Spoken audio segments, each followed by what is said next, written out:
So I have great news. The biopsy was negative. Oh, that's good to Yeah, hear. so this is big, and you guys should go out and celebrate, okay? Let's put this in perspective so we can figure out what does this mean, where do we go from here, what's to come in the next few months, all right? So remember, we did the MRI fusion technology biopsy, which is nice because, you know, the accuracy rate went from 30 to 75%.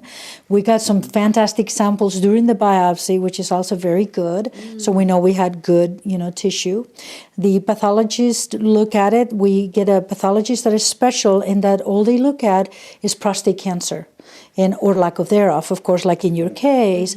But these are specialty pathologists. They don't look at breast. They don't look at anything else. So I really trust this laboratory. So you remember in the initial visit, I was telling you sometimes that when we do a biopsy, we actually only sample 1 to 2% of the tissue.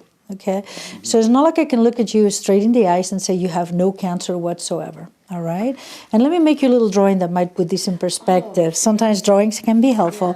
So let's say that your prostate is this size, approximately. Okay, and in your case, we did 12 biopsies. Okay, and let's say we take a little core out of each one. All right, you can see that if you had a large cancer in that prostate is really easy to hit, either 1 or 2 different cores of the biopsy.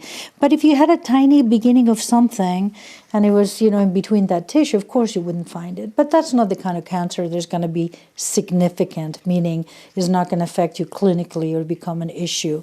Okay? So the important thing is we've ruled out some of the bad customers. Okay? We now have a baseline, both with PSAs. We have a baseline now with MRI, which is imaging, with ultrasound.